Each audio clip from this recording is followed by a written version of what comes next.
Hello everyone, it is I, the Pagan Gamer. Today we're going to start a new Let's Play series of Terraria. Now, first of all, I need to tell you that I know very little about the game. I bought it when it came out. I spent this last weekend playing a little bit just to get the hang of some mechanics and what to do and where to go and how to play the game. But overall, I know little to nothing about the game. I did in my play this weekend. I did manage to beat Cthulhu, or the Eye of Cthulhu, just to try him out, see what happened. But other than that, I'm fairly new to the game. Today we're going to start a brand new series because the 1.2 update came out a few hours, or well, for me, about 11 hours ago. So here we go to get started. If you haven't ever played this game before, I suggest checking it out because you might end up liking it. Alright, so first things first, we're going to go to the settings, and we're going to check a couple things.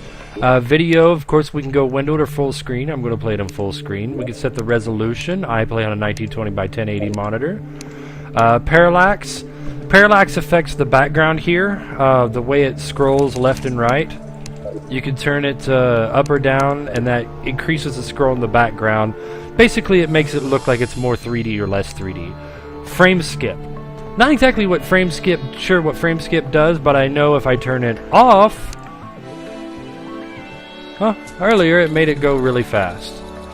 Let's try this. Frame skip off. Nope, doesn't change it. Alright. Don't ask me. Lighting. There are 4 lighting modes. There's color, there's white, there's retro, and there's trippy. That changes the engine as far as how light is rendered in the game. In game you can hit F9 to change it as you play, so we'll leave it on color. The quality is it'll set, if you leave it on auto, it'll set it to whatever your machine's capable of handling. And then of course you can turn the background off or on. I like to leave it on because why not? They spent that much effort on the art and the transitions, so I'm gonna do it. Cursor color, you can set your cursor color. I have mine set to a kind of a neon greenish right now. Volume, of course you can set the volume to everything. Controls, this changes your keypad configuration. Right now we're going to leave it the same in case, unless I find something that changes my desire. But for right now, as far as I know, I don't need to change anything. Map controls, this allows you to bring up the new map that's new for 1.2. If you haven't ever played the game before, you don't have to really worry about what was new and what isn't. I want autosave on. Not sure the time period that it saves or whatnot, so we'll leave it on for now. I noticed it did help me a lot earlier. Auto pause. Auto pause when you're talking to an NPC, or you press escape, or you go into a menu, it pauses the game for you. Otherwise, you could be inside your inventory or talking to a NPC buying something, and you can end up getting hit. Pickup text lets you know what it is you just picked up. You can disable or enable the map, and you can change your language settings there. So, let's go into single player, and let's create a character. This is a fairly simple process. You get to choose your hair color, your hairstyle. There's 51 different hair combinations. Some of the hair looks better on females, some of it doesn't. Of course, that's all up to your personal preference and whether or not you think such things are sexually motivated or not. I like 4 because it kind of reminds me of Guile from Street Fighter, for any of you old enough to remember those. Eyes, you can actually change the eyes. I don't really see a point in it because it's so tiny a thing. Clothes, you don't have to spend a lot of time here because eventually you're going to get to the point where you're going to be wearing armor on top of it, and you're not really going to be able to see your normal clothing. I'm going to go with a bluish shirt. Looks good to me. For my undershirt, what's this look like? Nope, that's not the red. The red should be right about there. Move this up. There we go. Yeah, let's go with that. For pants, I'm going to go with a khaki color. And for shoes,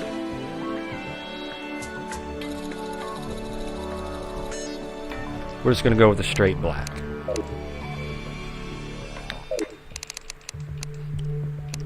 We're going to stay male.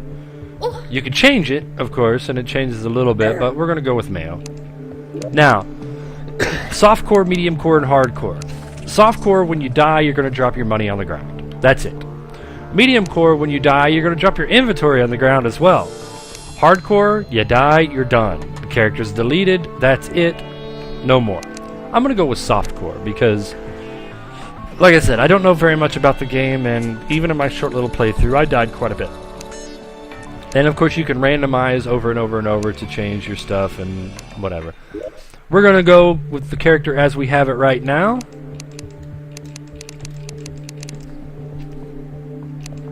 And there we go. Alright, we're going to select my character. Now we're going to create a new world. World size will depend on... it's several little items. The smaller the size, obviously, the smaller it is left to right, top to bottom. Small also only has 2 to 3 floating islands. Medium will have slightly more than that. Large will have significantly more than that. Now, it all depends on basically how long you want the game to last. Small, everything's closer together and it's easier to progress through the content. Large, everything's far apart and it takes longer to progress through the content. Also, apparently through a little bit of research, your ore density changes per which one you choose. For this Let's Play series, let's go with, I don't know. And of course this can change later. For now, let's go with medium. And there we go. Now, it runs through a short generation process. Not a lot going on here, so I'll be back to you as soon as it's done.